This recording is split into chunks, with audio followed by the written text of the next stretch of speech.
En or, des artisans des métiers de bouche de la région au savoir-faire d'exception. Artisans en or, une action portée par la Chambre des métiers et de l'artisanat avec le soutien du Conseil régional et des fonds européens. Bonjour à tous, ravi de vous retrouver et on continue notre petite balade dans le Nord-Pas-de-Calais à la rencontre de nos artisans en or.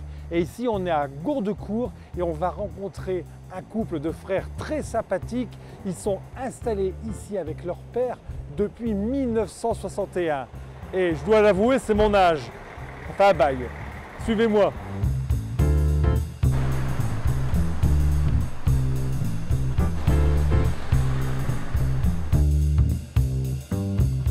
Ça y est, je suis derrière le comptoir et je suis avec Christophe et Yann. Bonjour Christophe. Bonjour. Bonjour Yann. Bonjour. Alors, merci de nous recevoir. Ah, il n'y a pas de quoi. Alors ici, c'est une vieille histoire, depuis 1961. Tout à fait. Nos parents ont ouvert le magasin en 61 en faisant une création. Et à l'époque, ils ne vendaient que de la viande de cheval. Une vraie chevaline. Une vraie chevaline, une pure chevaline. Et au fil du temps, nos parents ont passé le témoin. On a repris l'entreprise familiale en 98 avec Yann. Et depuis de nombreuses années, on a étoffé notre gamme de produits qui part du porc des hauts pays, du veau français, du bœuf qui vient de la région de l'Aisne. D'accord. Un sueur qui a son élevage. Alors, on a une autre spécialité, c'est le traiteur. Tout à fait. C'est pas traiteur maltraitant. Ah non, pas du tout. Parce qu'on fait tout nous-mêmes, toutes les cuissons, toutes les réalisations de salades. Et on livre énormément aux alentours des buffets et on fait même les réceptions de mariage, d'anniversaire. Et les marchés? Les marchés. Est-ce qu'on fait encore les marchés? On est 6 marchés par semaine. Ah oui, quand même. Oui, tout à fait. J'en fais 4, Yann il en fait 2. Et c'est essentiellement dans la région minière. D'accord. Alors, les grandes spécialités de la maison? Alors, les grandes spécialités de la maison, je dirais l'andouillette, mais faite maison forcément, le pâté de tête, le museau, et sans oublier le pied de porc farci. Le pied de porc farci. Alors, voilà. Comment on fait un pied de porc farci? Alors, je vous invite à suivre Yann en labo et il va vous montrer la réalisation de cette recette. Alors, suivez-nous parce que nous, à WEO, on ne vous cache rien, on vous montre tout. C'est parti. Alors, pour faire un bon pied de porc farci façon Téton, qu'est-ce qu'il nous faut?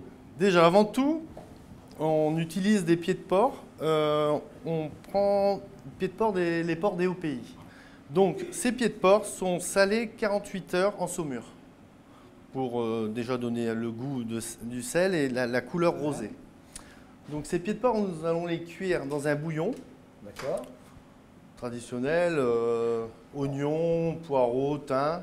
Et je rajoute toujours 2 cuillères à soupe de jus de veau. D'accord. Donc nous allons les cuire pendant environ 2h30. Pour notre recette en général, on a besoin de on a besoin de persil, d'échalotes d'ail, de crépines. De crépines, ça sera pour envelopper les pieds de porc à la fin. De la chapelure. Ici, et de la poitrine de porc. Et ensuite, un petit mélange d'épices. Un petit peu mélange d'épices. Un peu oui, vous pouvez dire. Hein. Cannelle, je le sens, muscade, poivre et du sel. Et une gelée. Une gelée faite maison. Ah oui, ça veut dire ça veut dire que c'est une gelée qu'on cuit toute une journée à basse température, c'est-à-dire 80-85 maximum, avec des couennes, des os de porc, des os de veau, et éventuellement aussi d'os de bœuf. Allez Yann, c'est parti pour la cuisson. Démarrage à froid, on les laisse cuire à petit bouillon. À petit bouillon. Pendant 2h30. 2h30. Alors le fond de veau. Alors vous pouvez mettre toujours les pieds de porc. 1. 2. Et je parsème 2 fonds de veau. Ils vont cuire tranquillement pendant 2h30. Un petit bouillon. Voilà, un petit bouillon.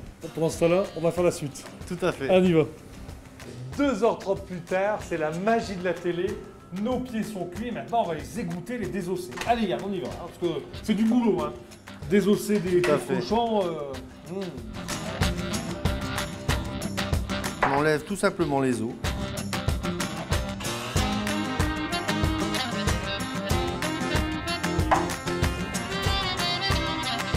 Désossages terminés, mission terrine. Allez. Une fois qu'on a mis nos pieds désossés, nous allons mettre une autre terrine dessus pour aplatir. Retour du frigo. Alors, qu'est-ce que ça donne? Bon bah dis donc, On va refaire des tranches, des belles tranches. des belles tranches.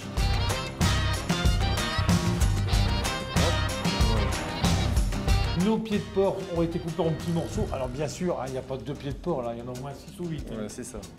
Allez, on y va. Donc on va commencer par, On assaisonne. on assaisonne Du poivre. du poivre, C'est tout ça?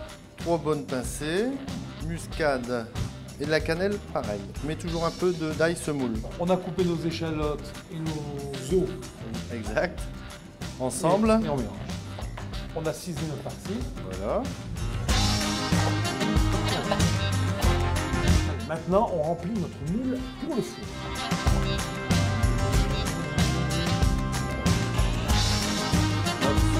Avant d'aller faire un petit dodo au four, la gelée. On met dans notre moule. Notre moule. Notre gelée naturelle. Très important. On va gratiner au four pendant... Une demi-heure à 150 degrés.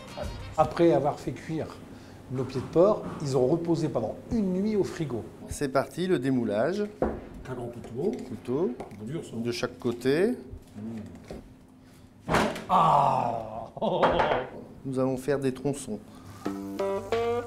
Ça, c'est notre base de pied de porc. On va faire la farce. D'où la poitrine désossée. Pour finaliser notre recette, on va demander à son charcutier de la farce fine de cochon. Alors, Tout à fait. c'est fait avec quoi? On l'a vu tout à l'heure. À base de poitrine de porc. C'est tourné au Ah, cutter et avec les au hachoir, au cutter, assaisonné, sel et épices, poivre, épices, muscade, etc. D'accord. Cette farce finie, nous allons étaler sur la table, D'accord. plan de travail. Voilà.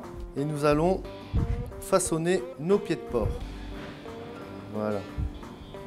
Donc nous étalons bien la crépine et nous enveloppons. Tout est fait à la main, vous avez vu, et des produits frais. On rigole pas ici. Et pour finaliser, on le roule dans la chapelure. Je vais vous Comme laisser ça faire. Voilà. Allez, on roule dans la chapelure. Tout à fait. Et oui, je suis obligé de me sacrifier, c'est le moment de la dégustation. Hein, n'est-ce pas, Christophe et Yann? Tout à fait. Allez, on y va. Merci Christophe, merci Yann, merci de votre gentillesse, de cette bonne ambiance chez les artisans en or et je vous dis à la semaine prochaine. Artisans en or, des artisans des métiers de bouche de la région au savoir-faire d'exception. Artisans en or, une action portée par la Chambre des métiers et de l'artisanat avec le soutien du Conseil régional et des fonds européens.